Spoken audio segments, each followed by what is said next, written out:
नमस्कार दोस्तों, मैं उमेश सिंह, मोटिवेशनल स्पीकर। अंतर्राष्ट्रीय बालिका दिवस के अवसर पर आप सभी का स्वागत करता हूं। जी हां, मैं सबसे पहले थैंक्स देना चाहता हूं कनाडा की महिला रोना एब्रोस जी को, जिन्होंने 19 दिसंबर 2011 को एक विधेयक पास किया जिसमें उन्होंने दावा किया कि नहीं, अंतर्राष्ट्रीय बालिका दिवस मनाया जाना है। उनके प्रस्ताव पर संयुक्त राष्ट्र संघ के महासभा ने इस प्रस्ताव को मान लिया और तब से 11 अक्टूबर को अंतर्राष्ट्रीय बालिका दिवस मनाया जाने लगा। और आज पूरे वर्ल्ड में सबसे पहले मैं बालिकाओं को प्रणाम करता हूं, क्योंकि वे एक देवी के स्वरूप हैं। तो ऐसी स्थिति में आज उनको महिलाओं के सशक्त बनाने के लिए, सशक्तिकरण के लिए ये दिवस मनाया जाने लगा। उनके साथ जो भेदभाव होते जा रहा है उसको से निपटने के लिए ये दिवस मनाया जाने लगा। उनके साथ डिस्क्रिमिनेट होता था, असमानता होता था, इसलिए मनाया जाता। कन्या भ्रूण हत्या होता था, इसलिए अवेयरनेस के लिए मनाया जाता।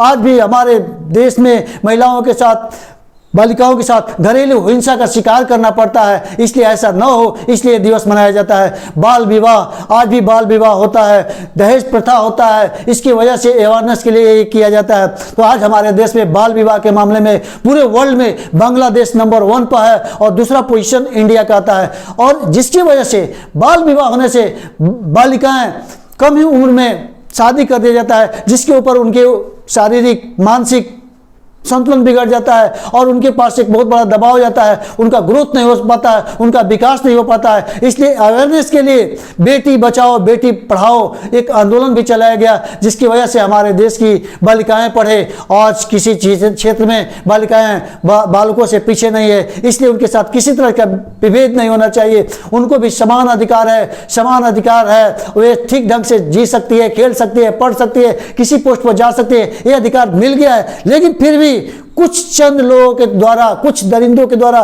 कुछ अत्याचार अन्याय होता है, इसी को बचाना है। इसलिए अंतर्राष्ट्रीय बालिका दिवस के अवसर पर सारे बालिकाओं को सम्मान से देखा जाना चाहिए। एक दिवस के ही दिन नहीं, पर डे, क्योंकि किसी देश का विकास दोनों के संतुलन पर चलता है। बालक हो या बालिका, दोनों अगर संतुलित रहेंगे, बैलेंस रहेंगे, शिक्षित रहेंगे, तब देश का विकास होगा।